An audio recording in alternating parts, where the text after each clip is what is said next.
So here on the 8th day of Arthurian April, we're going to talk about the questing beast. Now, if you're anything like me, you like monsters. I've always been absolutely captivated by monsters and often found more connection to the monsters than some of the people that I did when I was reading stories. And the questing beast is no exception. When I first learned about the questing beast, or Glatisant in French, I was absolutely taken aback because it seemed so absolutely unusual, terrifying, but also strangely beautiful.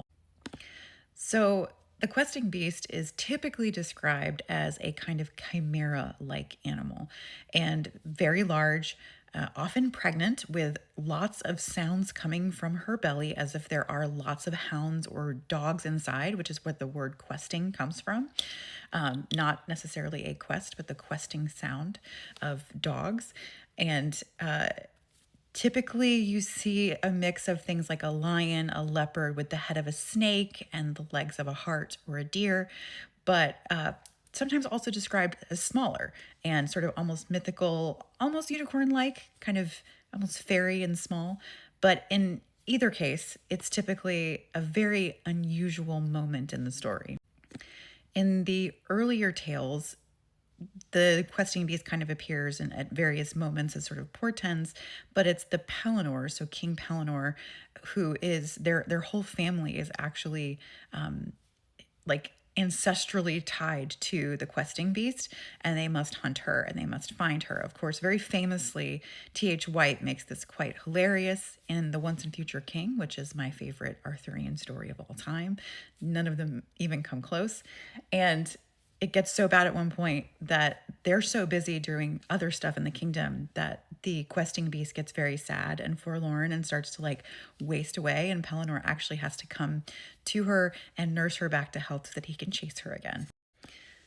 Despite the fact that when we think about the Middle Ages, we often think about illuminated manuscripts that have tons of fanciful creatures in them, it's not that often in the King Arthur stories that we run across mythical beasts. Certainly, they're on people's blazons, on their shields as their sigils, but we don't see the kinds of things that you might expect.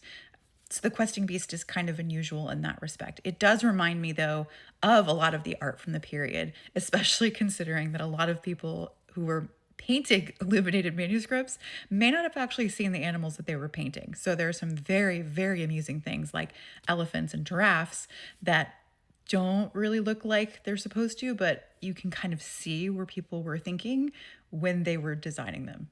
But anyway, beside King Pelennor, the other person who is most associated with the questing beast is Sir Palamedes. And Sir Palamedes is my absolute darling. He was the subject of much of my graduate research because I found it so fascinating that this Middle Eastern knight who had not converted to Christianity was such a part of the stories. And especially in Mallory, you see his story, how it gets tangled up with the Tristan and Isolde story, but really how his conversion is such an important component of what he does. And Mallory ties his conversion to Christianity directly to the questing beast. So only once he converts, of course, is he able to finally catch and kill the questing beast, which is rather sad.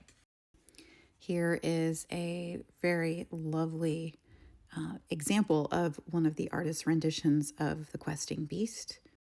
It is by the artist Henry Justice Ford, and you see Arthur hanging out with this sort of snake leopard-like creature who's kind of adorable. I do find it kind of fascinating that the questing beast is almost always female and that she's very often described as being pregnant, and people are hunting her despite all of that. So I think there's a lot that we can read into there about female bodies and pregnancy and concepts therein.